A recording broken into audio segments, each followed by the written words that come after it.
Hello. Hello, hello. All right, here we go. 5, 4, 3.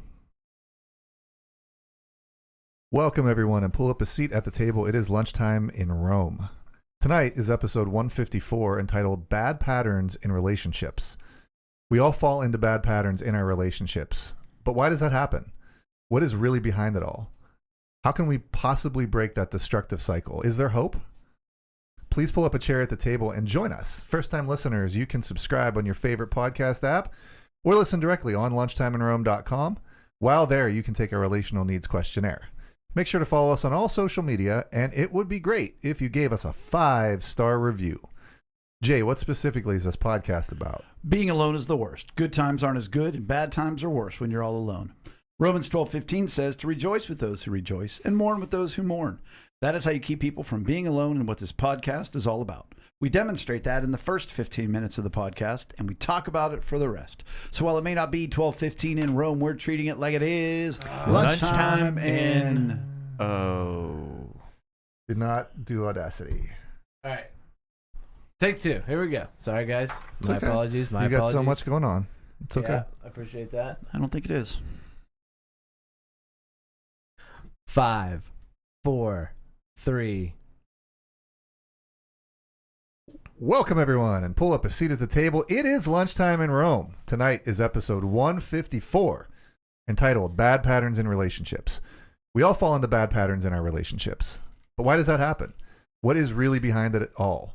How can we possibly break that destructive cycle? And is there hope? Please pull up a chair at the table and join us. First-time listeners, you can subscribe on your favorite podcast app or listen directly on lunchtimeinrome.com. While there, you can take our relational needs questionnaire. Make sure to follow us on all social media, and it would be great if you gave us a 5-star review. Jay, what specifically is this podcast about? Being alone is the worst. Good times aren't as good, and bad times are worse when you're all alone. Romans 12:15 says to rejoice with those who rejoice and mourn with those who mourn. That is how you keep people from being alone and what this podcast is all about. We demonstrate that in the first 15 minutes of the podcast, and we talk about it for the rest. So while it may not be 12:15 in Rome, we're treating it like it is lunchtime in Rome. That was way better the second time, guys. That was. We should do that every week. You get into bad patterns of not hitting the button that you need to hit.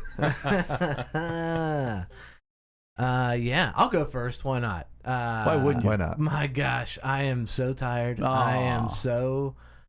Man, we have a lot going on. You know, I have a lot of things that are going through my brain from, like, I need to buy a new lawnmower because the lawnmower's done. Got to buy a chainsaw. You know why? Because I got to cut those trees down in the back. Yikes. So, got to do that. Oh, you're going to buy a big one? Hey, Chris already has $70 into our Yeah, we should community already. one. We should. We're going in on We're it. gonna help you out. Right. You already did. And, yeah, you already paid me $70, I believe. No, he paid me $70. Yeah, okay. I paid somebody. All right.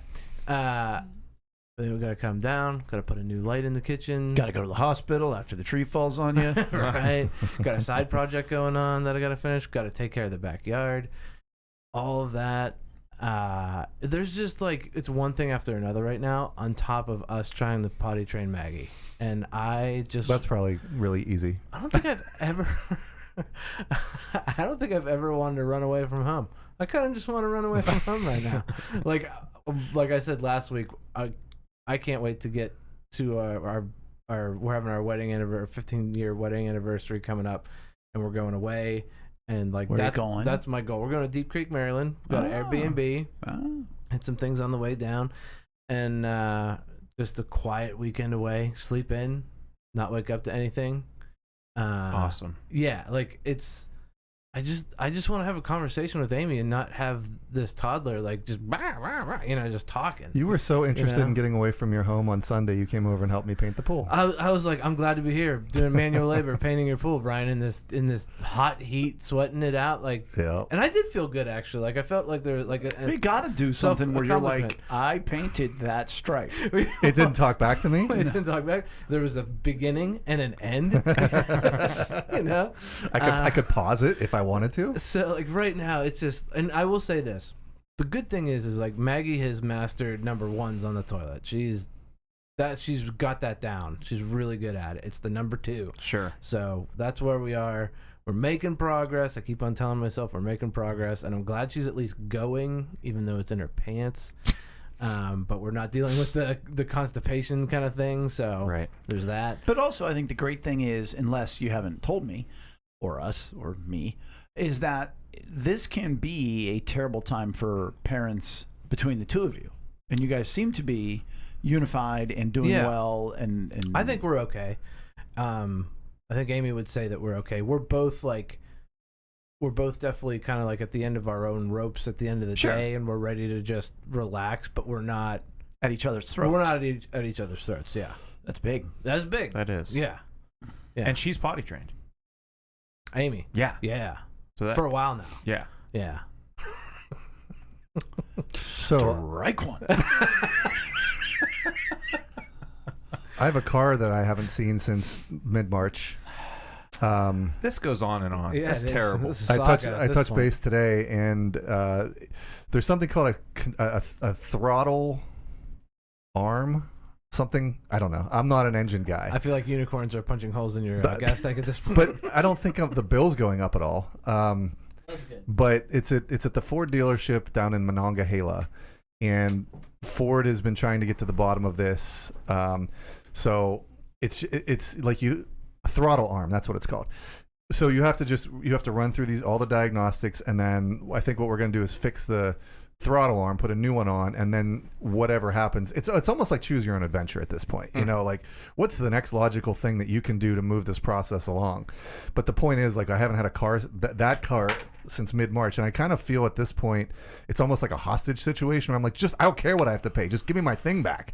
Give me back my Ford. To a certain I also I woke up out of a dream this morning where I looked at the bill and it was $15,000, and I was like, I could have bought a new car. But I'm not there yet. I'm also going away this week. I'm going to outside of Dallas, Frisco, Texas, to meet the owners of the company that I've been working for since November. I've never actually met any of my coworkers in real life at this point. So we're right on the verge of launching the product that we've been working on, and there's a lot of big things that are about to happen. It's going to be, I think, a really busy summer and fall rest of the year. So I wanted to get down there to touch base with them and just lay things out, because it's not just the product that we're launching, a whole new product into the market, but we also have to do all the infrastructure things like onboarding people and support. Yeah. And we really haven't fleshed that out as much as we should have. So I really hope for a productive trip, and I will not be here next week on the podcast. I'll be landing at Pittsburgh by the time you guys are getting on the pod. And you leave when? Sunday.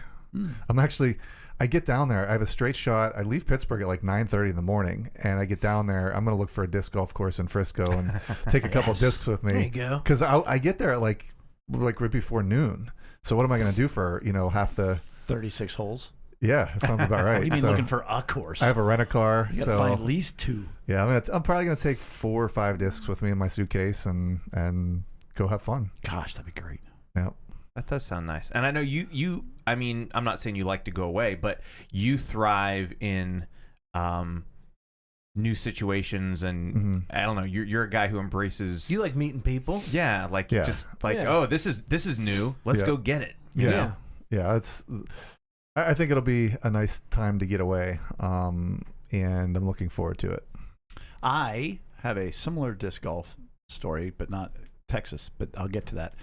I just want to say how great it was to be a part of the opening weekend of Little Women, the musical from Glen Hills High School. Yeah. How emotionally nerve-wracking it was, and then surreal, because like one thing I didn't think of at all, all I thought about was, if Bella screws up, she's going to be mortified, number one. And then number 2, that's going to suck for a few days. I'll feel terrible for her, and then I'm going to feel really terrible for me. All right. Because it's going to be a lot of doing and everything else. But what I didn't think about was the attention I would get. Everybody's like, there's the dad. Hey, your daughter, you're this. And there's that fine line between deflecting and if it's another parent and saying. I see what attention you mean. There were a couple times I saw you in the hall where you're like, I do not want to talk to that person. Oh well, that was outside of. It was right after we walked away from Chris. Yeah, But I'm sorry, I didn't mean to day. interrupt. But that's what I thought you meant. Like, No, Ryan, no, talk I to me real quick. yeah, no, those were two different people I was ducking. Didn't have the emotional margin to deal with a couple difficult people. But no, just that I would get attention for Bella. And I mean, it makes perfect sense, but I just didn't plan for it. And but to watch her perform and to watch Ethan step out of, I don't want to say step out of his comfort zone because I think he's very comfortable there. I've never heard him sing before. Like, honestly, I hadn't heard him sing. You mean like that? Like- No, I like haven't that. heard him sing. No, it was. I mean, Bella took my breath away. Like, she was amazing, and I think really stole to me. And like, I tried to be objective. You know, I'm trying to be objective about everything, and I honestly am. But man, it's amazing to know her like we know her, like, you know, Tuesday night, and she's just kind of in the background, like, rah, rah, She's rah. blah blah blah. But then, on like the way she comes alive on stage, her singing, her engagement with the audience, you know, the eye contact with the audience, and just, you know, that they're giving their lines, but it's like she's not waiting for the line. Like there's no like, okay, now you're gonna say this and I'm going to say this. She's just really, really natural, and I just was blown away by her performance. It was a lot of fun. It Yeah. was really good. And it was so hard the next night watching the other lead perform because she's a great girl. She's unbelievably talented, very experienced, and very good friends with Bella, which is so important because imagine if there was a rivalry, you know, but even it's like, hey, let it be what it is. And then the whole time as a parent, you're just like, Bella did it different. Oh, You know? and that's And I found myself doing that for other cast members because I Yeah.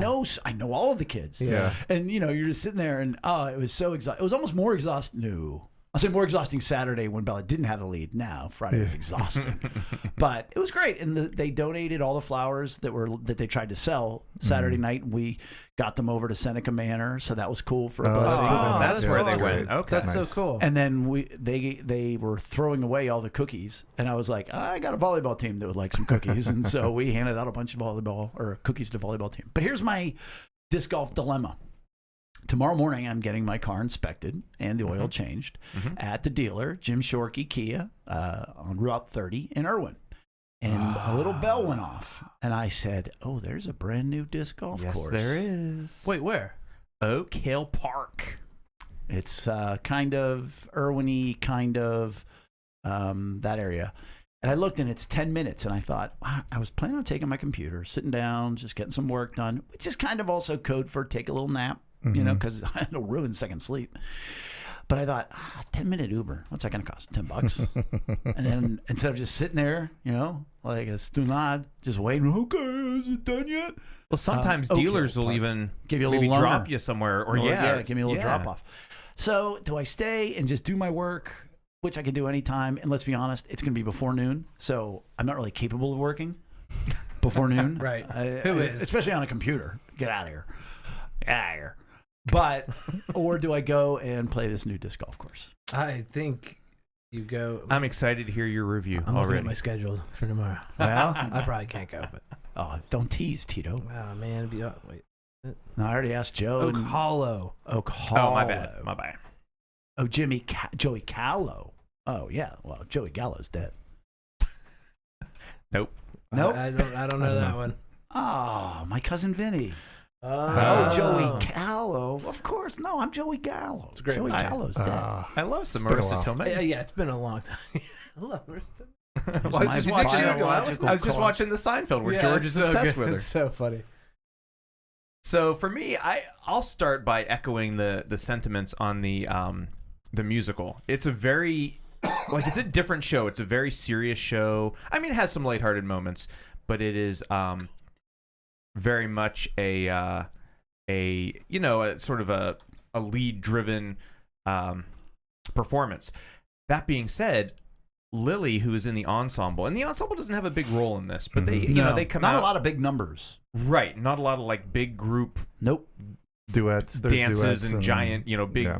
energy songs, but yet she, if you know Lily, she is very introverted. She is very soft spoken. Happy to be in the background. Right, absolutely. And yet, much like maybe Bella and Ethan as well, as we talk about how quiet they can be off stage. For Lily, the musical is very much a labor of love, and I mean labor. Like, she has to work at it. She, with dyspraxia and everything, she has always had issues with speech, pronouncing words clearly and things. So she works so hard at that. Now, she does have a beautiful little singing voice, so that always helps. And this year, she had to learn to waltz, for one of the numbers. Wow, okay. So that's coordination is outside of her comfort zone too. So she's really putting herself out there, like, because she wants to be part of it so much and wants to do to acting and musicals. So I'm just really proud of her for sticking her almost sticking her neck out there, but putting herself out there. And just enjoying it for what it is. And it's fun to watch her because you can see she's having a great time. Right. She was great in the one-act play thing.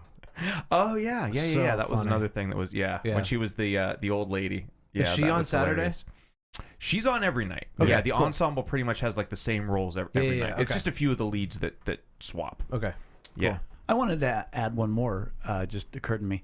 There's a kid on my volleyball team who once said to somebody, "Hey, what do you do when your parents hate you?" That's a hurt, is what we like to call that. Yes. And he's pretty bad. He's pretty quiet. He's a little different, but he's never, ever, by the way, terrible volleyball player. I mean, I even said the other day to one of the captains, I said, what do you suppose goes through his mind when the ball's coming his way? I said, is he thinking of any instruction? Is it sheer panic? Is it just a flat line? Because, like, he'll do the most random things, and you're just like, I don't know what he could possibly be. But anyhow, he cheers so loud in every game. Oh. From the bench, he'll start a let's go Penn Hills when we're away. We're away. And he'll cheer for every kid who serves. A kid will go up and hit the ball so hard, and it'll go 50 feet out of bounds, and he'll be cheering for that kid because he hit it so hard. Oh. And, from an emotional needs standpoint, he is screaming for what he wants. Yeah. He wants to be noticed. I was just going to say, it's be exactly what he doesn't get. He doesn't get it. Yeah. I got an email today. We were at Penn Trafford yesterday. I got an email from the head coach who I've known. I played against him as a sophomore in high school, so I've known the guy for a while. He said, weird question. There was a kid who was cheering very loudly, and one of my parents noticed it, and he described him, and I knew exactly who it was. He goes, the parent wants to do something nice for him. Can you just give me his name? He said, it's the Penn Township police chief is the guy, and he wants to buy him a Letterman's jacket or a sweatshirt or whatever, but he wants to really bless this kid for his. That is so awesome. I said, could you arrest his parents? Just, scare him a little bit. Just say this is from, say his name. So I just thought, what a great thing, and I gave the coach a little more background into the kid's story.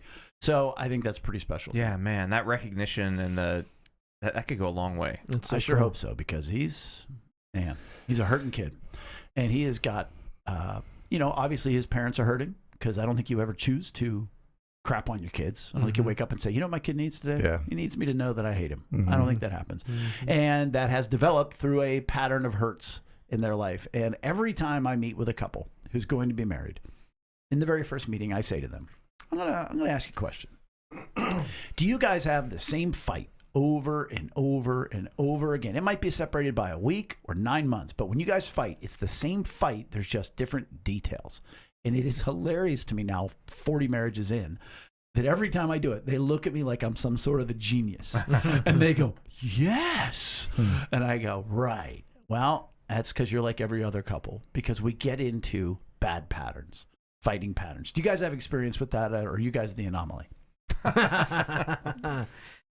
Yeah. I have so much experience with that, like endless experience. Like when I was going through, by the way, Jay, beautiful outline tonight. Jay is a lover of outlines, and he went like 4 categories deep in the numbers, letters, Roman numerals. I'm sorry. Real quick, I had to give you props for that, because I love it. I really received that very well, because even last night we were not arguing. We were discussing, hey, what are we going to do for the podcast? We had a couple different topics, and I'm like, all right, fine. Let's just do this one because it was my idea. I'll flesh it out. It's my responsibility for the podcast. Fine.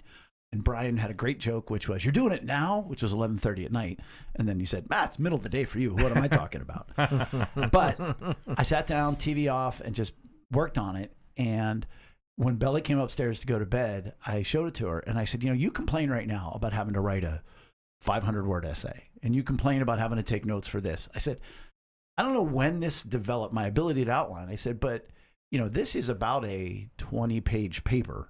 If I would write out every one of them, and if I was just focused and able to do it. So the fact that you all recognize that meant a lot to me, and it was a lot of fun to put together. That's awesome. Because not anything. It wasn't like I ripped it from a page of my training or anything like that. Right. And so when I was reading it earlier, I'm going through it and I'm like, yes. Got one of those. Yes. 2 of these, 4 of those. like Amy and I have a marriage full of bad patterns. Yeah. People right now logging off the podcast. Not sure why I'm listening to that guy. Hey, I'll be the example tonight. That's fine. But seriously, over the many years, it's like we have gotten into bad habits, and we're trying, we're solving them now because we are learning about all, relational needs and all these things. But there were a lot of years without that, and so there's a lot of past hurts, and there's a lot of those old arguments or those old patterns of arguments that just keep coming up, and I'm like, I can't believe this is still happening. We got to get around the corner of this, but we got to dig deeper, and we're going to talk about that tonight. Dig deeper, it takes time. Yeah. And I do want to point out, there are also good patterns in relationships, and we will talk about that in a subsequent podcast. But I don't think so. Just kidding. No, I'm not saying we all have good patterns. There are good patterns. Okay. But yeah, so in a simple definition, it is a cyclical conflict in a relationship where the details change, but it's the same fight. You're fighting about the same thing, just something else caused it this time. You see it in movies a lot, or TV shows, when they go, that's the same thing that you always do like your mother does. And she's like, you're bringing up my mother again. Mm-hmm. And it just goes from there. If you listen to any comedian talk about a relationship, they're talking about cyclical patterns that are negative and destructive. And it's evident and prevalent in every relationship. The characteristics, I think, are every decision in conflict is handled the same way, and it is not productive. Right. So that's one way to look at it. Go ahead. Yeah, no, I was just going to say, and that's, to me, when I read, that is the crux of the problem, is they're all handled the same way, right? You never get out of it then if you're never going to break the cycle if you're handling it the same way every time. Right. Absolutely. And again, this is sort of 2 different characteristics of a negative pattern. One is every conflict, even small ones, are handled the same way, and it's negative. And that can lead us to, the poor emotional responding. If you look at, Eric, your example of people in your life that the one person always makes the decisions and the other person just goes, right. Mm-hmm. And nothing's getting solved. Nothing's real is getting done. One person's getting their way, the other person's shoving it down, and it goes nowhere. Yeah. Mm-hmm. That's a terrible negative pattern. Mm-hmm. Or you fight over everything. That's a negative pattern. Or like in my parents growing up, my dad would want to, if there was conflict and I never knew about it, he would bring it up and my mother wouldn't want to talk about it. Well, that's a negative pattern. He's like, let's talk about this. She's like, I can't talk about it. And there you go. Right. Yeah. The other characteristic or the other type of negative pattern is when the big blow up happens. And again, that's all relative. We met one time with a married couple, and the woman said to Rachel, well, okay, so I called him this, that, and the other thing, but what do you yell at Jay when you guys get in a fight? What names do you call him? Rachel's like, I don't. Yeah. We don't actually yell at each other. And she was like, okay. But we have our own versions. Sure. Yeah. And we had stumbled into our own same patterns. And this sort of is in reference to, you could reference the marital games. Mm-hmm. Or I think we called them the relationship games in some of the podcasts that we did. But it's the same thing. It's the same fight over and over. Back to the comedians. Dane Cook talking about, jelly? The nothing fight. Right. I don't even like jelly. I don't even know what jelly is. Yeah, they're fighting over jelly. Yeah. But it's not about jelly. Right, it's not about jelly, yeah. But in like an hour or like the next, no, they didn't talk for like 3 days. And then finally she's like, I'm just saying there was jelly. It's such a great bit. I remember, before Amy and I learned a lot about emotional needs and whatnot, I always wanted to talk about whatever issue we were having. Like, let's solve it. And she didn't want to. She needed some time.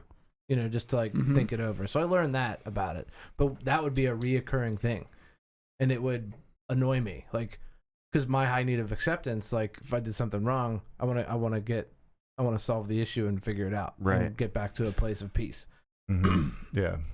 Something happened the other night with Flex and I. I went out and played hockey in the evening, and I was supposed to be home for dinner, and I forgot a piece of equipment out at hockey. And like the whole time, I was like, okay, I'm done with hockey. I'm on my way home. I actually came back to Penn Hills, went to Dollar General, texted her. I was like, I'm at Dollar General. I'll be home. And then somebody texted me that I forgot my piece of equipment, so I went back out to hockey, and then stayed and watched a game. Stayed and talked to some people. Never texted her. Didn't get home till like 10:30. Oh. And yesterday was not a good wake up. So, and it's been like that for a long time. Like I've just done that, and there hasn't been anything set. And so we've been working on some things, but like, so it was a tough wake up. But she was like, what was that? And I said, well, I mean, I've done that a lot before. And she said, well, that really takes away from my sense of security and respect. And I realized, okay, this is an opportunity to create a new pattern, because I knew we were kind of, we'd been talking about patterns, right? I brought it up last even before week, we figured it, this is what we were talking about tonight. So it was like, okay, that's a pattern that obviously has caused some hurt in the past, where I just check out. I don't say anything, or she doesn't hear from me, and I've thought that it's been fine, or I've thought that it's been at least okay. That's the way it is, and we really never addressed how that has been a hurt. So we did that yesterday morning, because I was kind of like, what do you mean? What are you talking about? And then we talked it out, and I said, okay, absolutely, I can totally see how. Whether for whatever reason, however that went off the rails for as long as it did, let's correct that. Like I will definitely be checking, and I will definitely be more, letting you know what's going on when it's going on. So I thought that for as unfortunate as it was good to recognize that that's an opportunity to change that, so that those hurts aren't compounded on. Yeah. And that's an important part. With each fight like that, in the second example, major conflicts that don't get resolved and follow the same pattern, the compound, the exponential, that it just happens again, brings up every and again, single and hurt again. from the so past. something that then all of a sudden, something that the one person goes, that's not that big of a deal. No, but it's on top of 1,000 small deals. Yeah, right. I have an example real quick to throw out there too. Is that I'm just laughing. We have so many examples of destructive relationships. Right. We are the worst. Well, Amy and I, this is the table. This is a fresh, this is the table. Fresh, or shall I say, frozen example, because Amy and I fought tonight. Because it's about Amy. You're saying Amy's cold? Oh, that's rude, man. Oh, wow. I'm telling her. Listen, Frigid is a strong word. Amy and I had an argument tonight about, and I'm putting the word "about" in quotes because, of course, it wasn't really about that, frozen chicken. Mm-hmm. It's like the jelly thing. The age-old frozen chicken fight. I've heard it once. I've heard it 1,000 times. I was supposed to cook chicken tonight. Infidelity? No. Frozen chicken. I was supposed to cook chicken tonight. I expected the chicken to be in the fridge, and these were like big, full legs, right? Yep. She put them down like in our deep freezer, and I was like, I didn't know this. I wasn't ready for this. My time frame was all thrown off. Now, however, I was not blaming her, but because we have a bad pattern of like how we perceive each other's feelings in certain situations and, arguments, me in the kitchen being like, and I wasn't screaming. I was literally muttering under my breath about it and like, sighing and like, okay, now what am I going to do? I got to, figure out, how am I going to defrost this fast enough? She's in the living room. Go ahead. I'm going to be a terrible host and everything, but as you're just describing this whole situation, you in the kitchen, I would be like, wow. What can I make? If I don't have the chicken, then I've got to adapt, and I've got to come with. And you're all angry, and I'm like, what a cool opportunity. But for you, we wasn't. all know you're a better man, Jay. No, we're I just ordering enjoy Moe-Hands. cooking challenges. Yeah, the Erica or woohoo, getting Moe-Hands.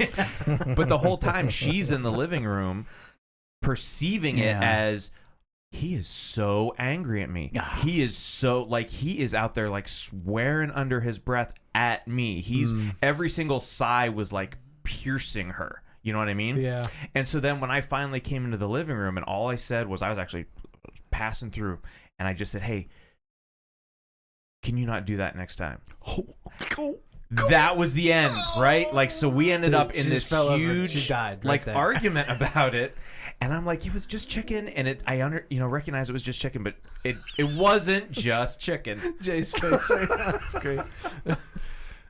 There was no bludgeoning with the frozen chicken, though. Like, you guys both survived. We survived. Okay, good. Somehow. Because I've heard some chicken fights end up with bludgeoning over the head. But because as you were describing that, and she's hearing every sigh, and she is hurt with every sigh. Yeah. And it is built upon 1,000 other disappointments that had nothing to do with you and that had to do with you. Right. You're in the kitchen, frustrated, and you're not even thinking about her. Exactly. And so what struck me is how alone both of you are in this moment. Yeah. You know, and that's why when you said, and I walked by and just said, "Can you not do that again?" Oh gosh, it didn't get better. Right. No, I was totally focused on me, and I was just like, okay, I'm not going to yell, but I just need to express this to her. But it was just the wrong time, and it was like, chaos ensued. And so we have to look at what, in fact, causes this fight to happen. And there's 3 different general causes that we will look at tonight. The first one I say is general, and that is when we are hurt, when we have an emotional need not met or taken from us, that's a hurt. And hurts go 4 places. Not the first, 4 of them, one of which is anger, another one is fear, another one is guilt, and the last one is self-condemnation, feeling that your needs don't even matter. And so if one person in a relationship, if their hurts go really strongly, because predominantly your hurts go to 1, maybe 2. I mean, yeah, you can experience any of the 4, but a large percentage go to 1 or 2 of these places. Well, if, say, for example, yours go to anger and your spouse's go to guilt. So every time there is conflict, anytime there's not even conflict, a hurt, one person's getting angry, the other person's blaming themselves all the time, feeling guilty. That is not a pattern. that is not set up for conflict resolution. Does that make sense to you guys? And if you look at some of the other examples, Yep. I was even thinking it's funny. I was thinking of different people that I know for each one. And I'm like, people that have constant conflict. And I go, well, okay, what's their issue? It's kind of like when we've talked before about like, well, I think, well, Jay, it was your example about the volleyball player, how he is giving what he wishes he would receive. Like there's that conflict of, that's the sort of the outward emotional need side of it. This is like the reverse of that, right? This is like here's where everything is going, and it's going in 2 different places. It was a great analogy in my head. I'm trying. No, it's just, if you think about it, if somebody's always angry and the other person always feels guilty, well, then that's a terrible matchup because nobody's ever taking the true responsibility or seeking how the other person feels. One person's always walking on eggshells around the other person. And so therefore, there is no conflict resolution. There is no meeting of needs. There's no mutual giving. And therefore, it's a negative conflict pattern. You could look at it from even anger and self-condemnation. Like, I didn't do a good enough job of keeping them from being angry again. I'm not a good enough husband, or I'm not a good enough wife to keep them from being angry. And so rather than it's my fault they're angry, I'm just a bad wife, a bad husband. My role in this relationship is obviously I'm not doing a good enough job. And so imagine you do that long enough, then guess what? You lash out. Because you're so tired of being the one who isn't good enough. And meanwhile, the person that's angry, maybe not even thinking about you. And that example. Yeah, my example. That's it exactly. She's mad at what you're doing, and you didn't even know you'd done it in the first place. Right. And so because she's right now feeling guilty, you're like, well, that's kind of a nice switch. Guilty and self-condemning those are her too. And you were angry. Right. Which isn't usually my... Or is it? I hardly know myself sometimes, I think. Let's get Amy on the phone. Yeah. So, and the other ones could be, fear and guilt. If somebody's always afraid, the other person is feeling and their hurts always go to guilt. Well, I didn't keep them from feeling afraid. And so they might, that manifests into, why are you afraid again? Because they don't want to show, that it's my fault you're afraid. Mm-hmm. It's my fault that this anxiety has riddled you again. And so you're blaming yourself. They're always they're fearful or full of anxiety. And then they can blame you for the anxiety. It's not, they may or may not be. Same thing with the anger. They may be angry at you. They may not be. But when you keep getting that and your hurts keep going to that place and the other person isn't in the same place with you, it's quite terrible. Rachel very often will feel anxious. Not very often. When she is full of a lot of hurts, she will get a little anxious. I thought you were going to say not very often, all the time. No. And I used to try to fix it because I will either go to self-condemnation or guilt. Mm-hmm. And so then I would try to fix. She's like, I'm just, it'd be like a Saturday morning and there's so much to do and I don't know what, and I feel guilty for sleeping in and I'm just anxious. Well, so then I would be like, all right, I have to fix it. And so then I would try to fix it. Guess what? You don't fix anxiety. Nope. And so then I would get frustrated with her for still being anxious. And now she's angry with me because I'm trying to fix her and not just letting her be who she is. Mm-hmm. In general, anger and fear, those two places where hurts go, they look outward. It's, I'm hurt for this reason. Guilt and self-condemnation look inward. Oh, interesting. Mm-hmm. It's my fault or I'm not worthy. Mm-hmm. And very often, if you get one of the two of the one and one and two of the other, that is a bad matchup. And I'm not saying you can't work it out, but that's going to be a general reason of where there is this simple conflict. And more likely than not, this is the conflict in everyday decision-making or conflict. Small conflicts, everyday decision-making, whatever else. This is where you fall into that bad pattern all the time. Mm-hmm. A second way is procedural, conflict between emotional needs. Hey, real quick, just to flesh that out before we move on. Yeah. So you're saying, I mean, this takes obviously a lot of self-analysis and a lot of analysis in a relationship of together and each other.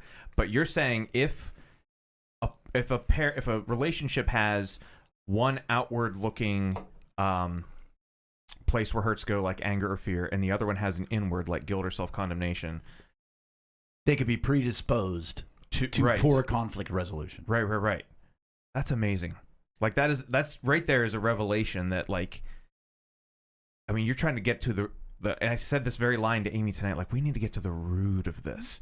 Like, we need to get, because it's not about the chicken, right? And I mean, this is just to start, seeing that fleshed out and say, okay, if she's this and I'm this, that predisposition is like that is. It's like you're starting out from a negative. Yeah. Well, and correct me if I'm wrong, but you weren't even thinking that she was hurt, because in your mind, why would she be? Right. Well, you know what I mean? Yes. I don't know though if it's because I don't think I even thought to myself, how does Amy feel right now? Right. Exactly. Right. I was just like, it was all about me. Now I was conscious that I didn't, in my mind, do anything to her. Meanwhile, I was right with all of my. But you could have reassured her, like, honey, it's okay. Let's just not do that. If I was a thoughtful person, I could have done that. Right. Yeah, exactly. Speaking of self-condemnation. Listen, I got them all. You want anger? You want guilt? He's gifted.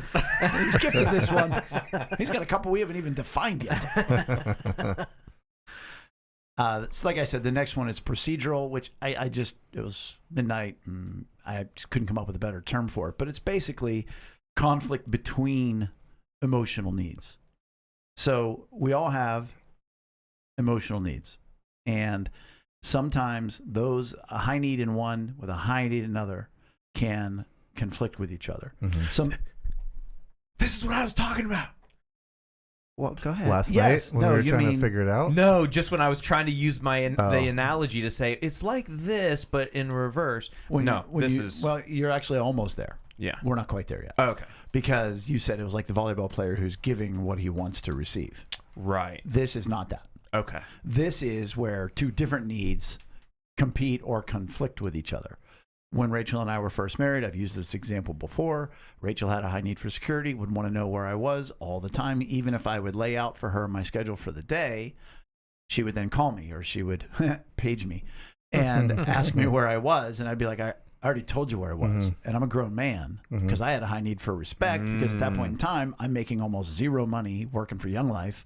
And I have a non-traditional job, so I don't have a 9 to 5. And I'd be like, what, do you think I'm just not working? Do you think I'm...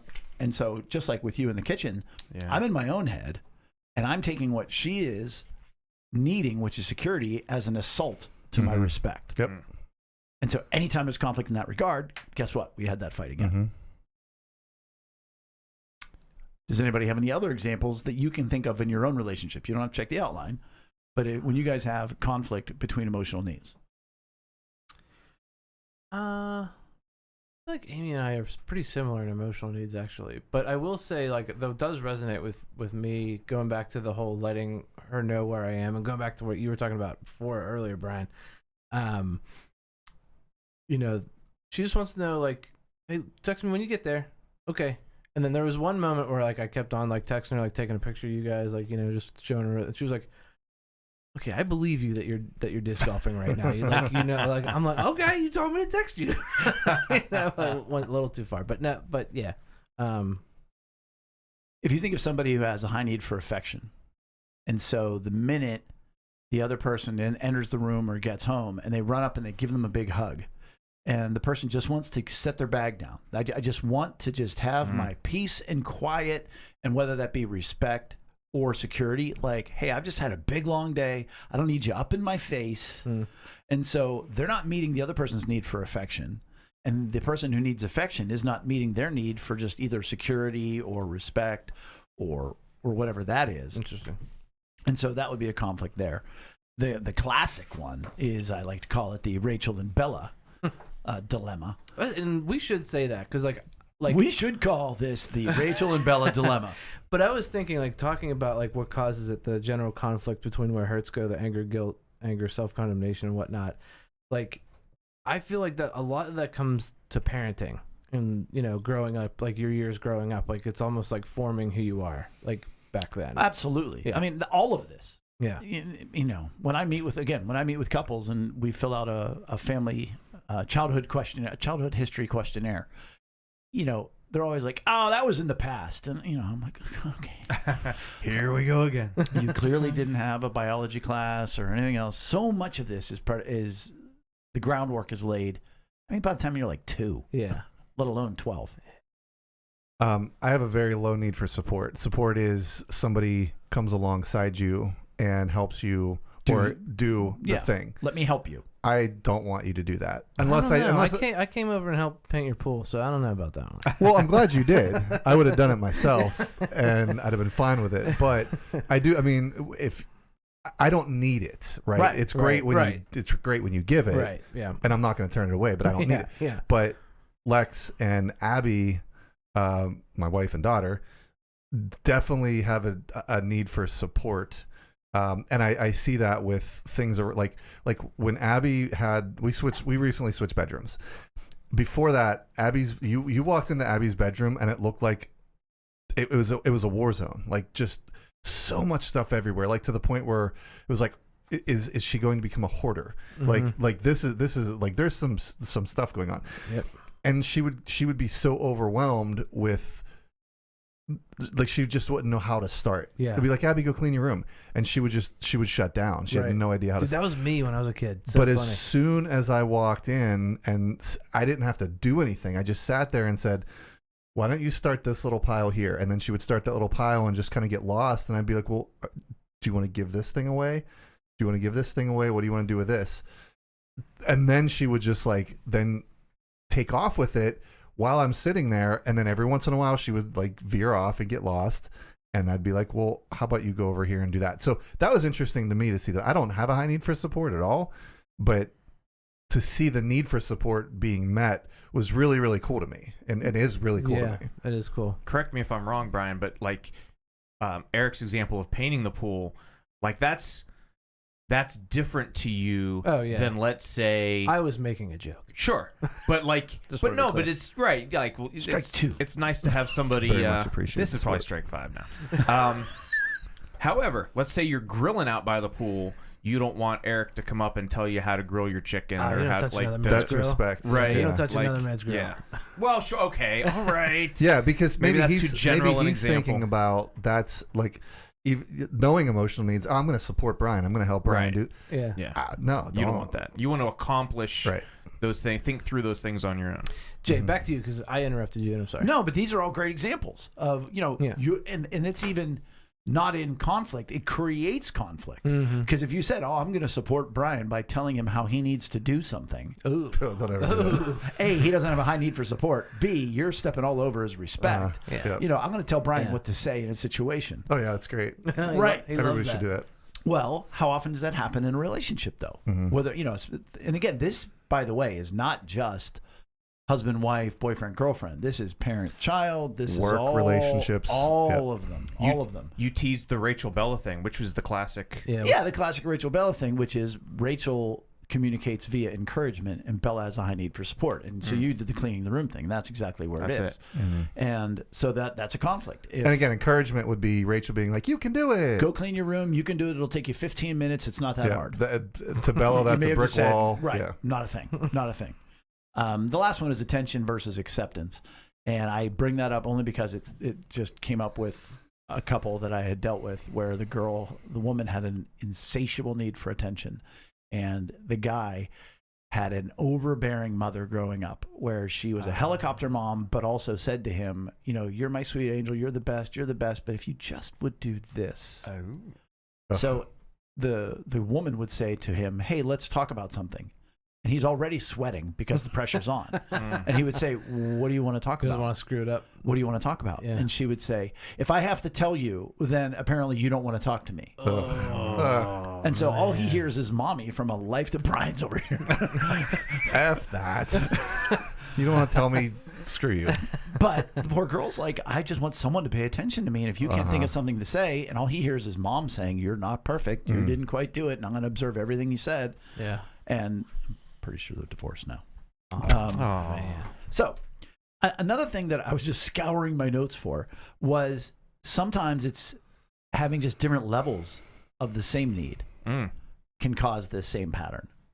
So yeah, I know what it's not that we have different needs. It's different levels of that need can cause that problem.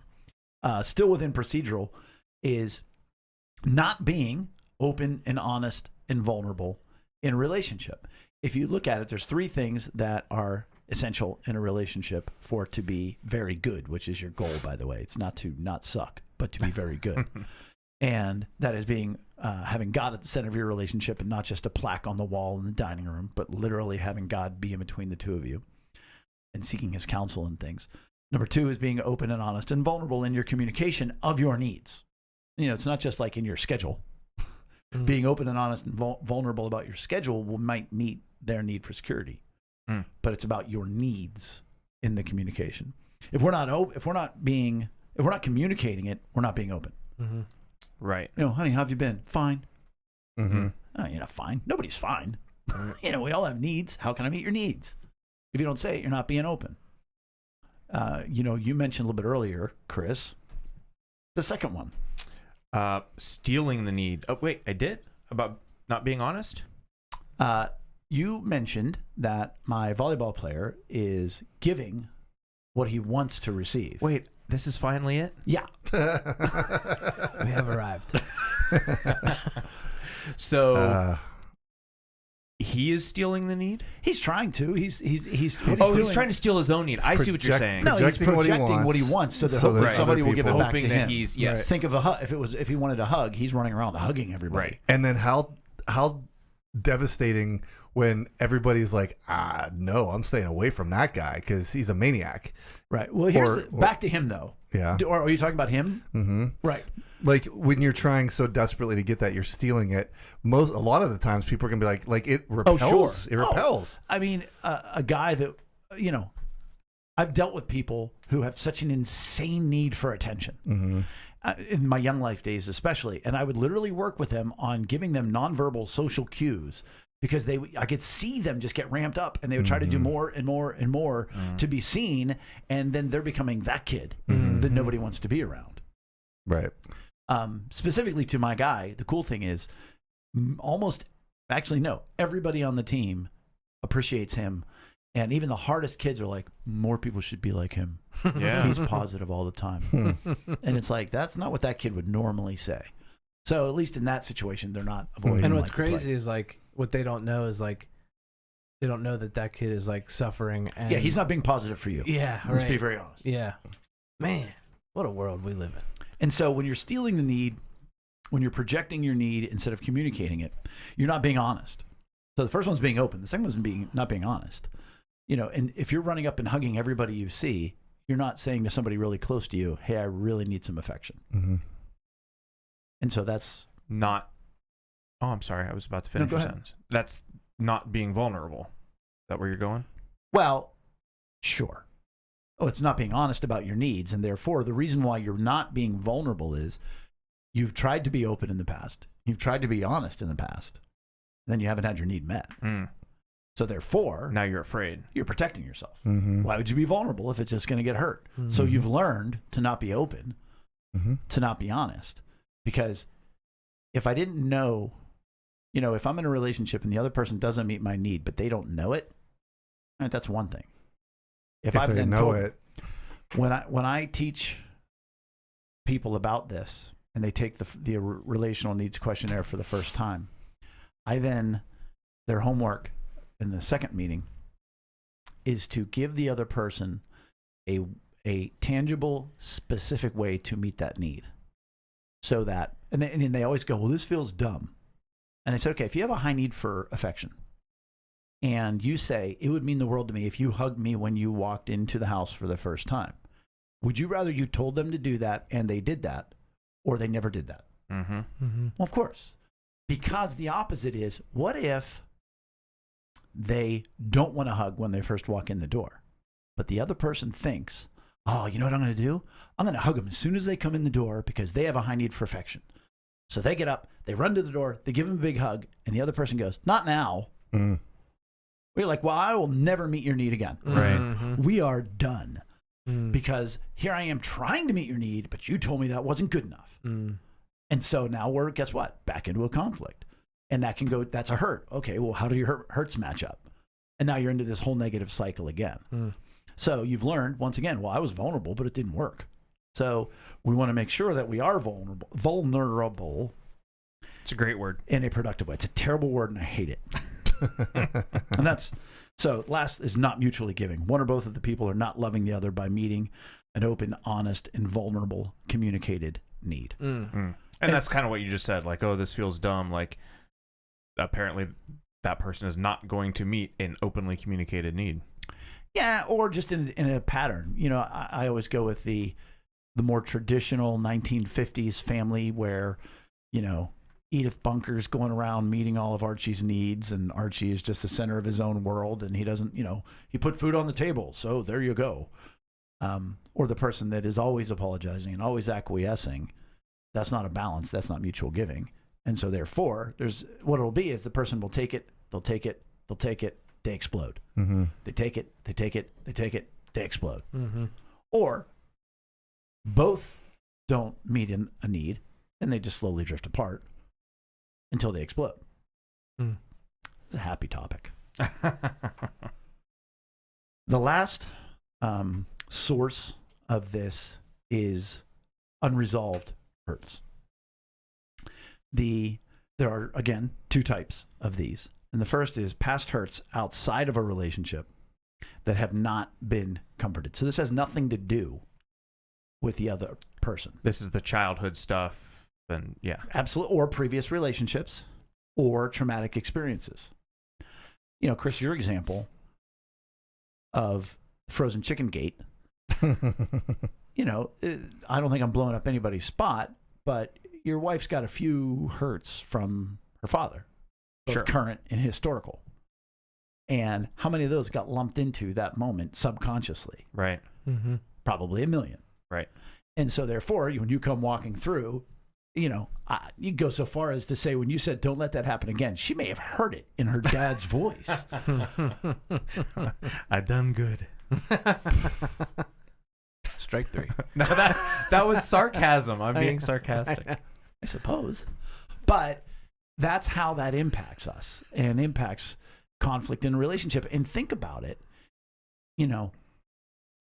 I'm glad you didn't think of that, because you very easily could have been like, hey, look, I'm not your dad. Oh, yeah. And then, boom, then Right. it is your fault. But if you think of unresolved hurts that a person may not even really be aware are applying in a given moment, the person that is, for lack of a better term, being blamed, the person that is doing the hurting, is sitting there thinking, what I did wasn't that bad. And that's how you get confused in a relationship. You're like, every time this happens, they just really flip out. And so, the comedian makes the joke, oh, it's a big deal. And women, huh? Well, no, they were hurt in a previous relationship or being raised. Yeah, it was just jelly, but it's a lifetime of not being taken seriously or being taken advantage of. And so then the other person doesn't understand why they're getting the conflict over something that just didn't matter. And now there's another issue involved. Then if they do know and they say, oh, you're just doing this because your dad never, or your first wife did this, I'm getting blamed for your first wife. Gosh, those aren't healing words. Yeah. And then the more obvious one is unresolved hurts within that relationship from the past. And I like how you say, like, it's either things that haven't been confessed, so therefore internal hurts, I guess, right? That maybe the other person doesn't even know about, or understood and forgiven. So one of those things. Right. You could have confessed it, but when I say understood, that is the true way to heal a hurt between two people, that I understand how I made you feel. And I've communicated that to you.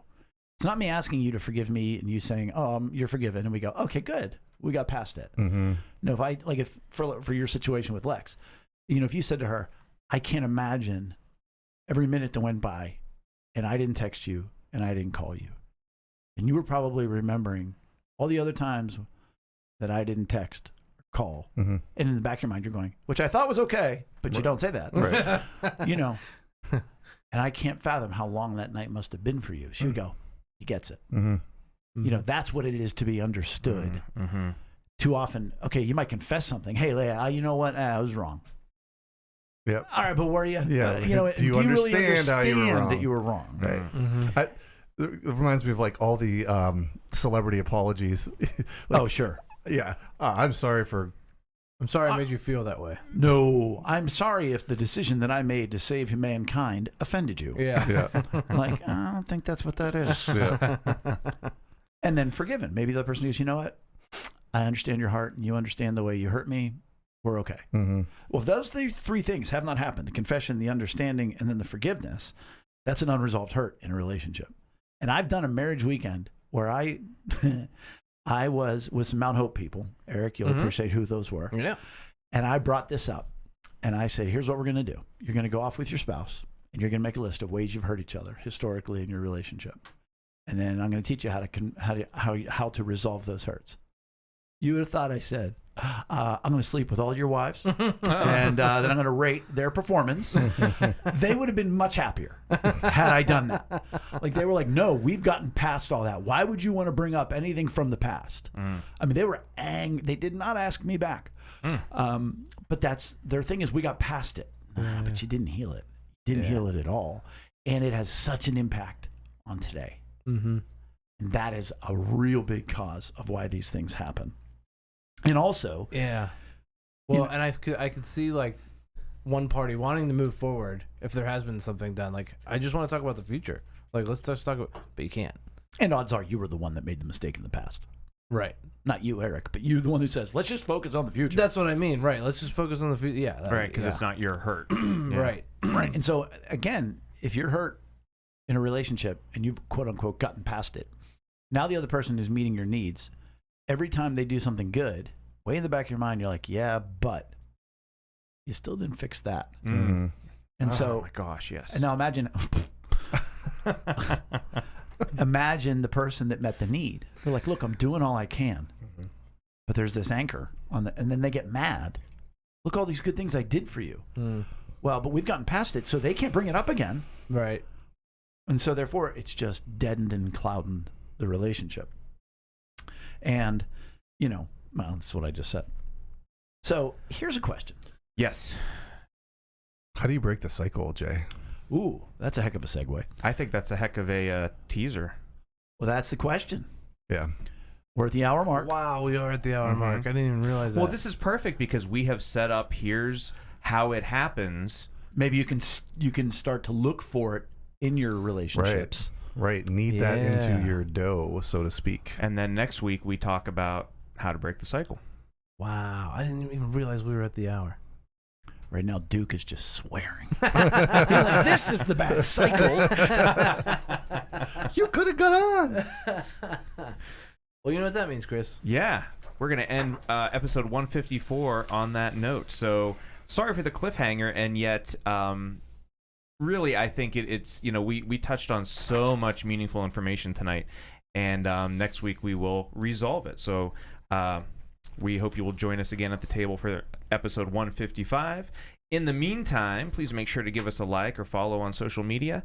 And don't forget to visit us at lunchtimeinrome.com, where you can take the relational needs questionnaire and start figuring out some of these answers for yourself and about those that you love. Until then, thanks for joining us at the table for Lunchtime in Rome. See you next week. Buenas noches. Bye.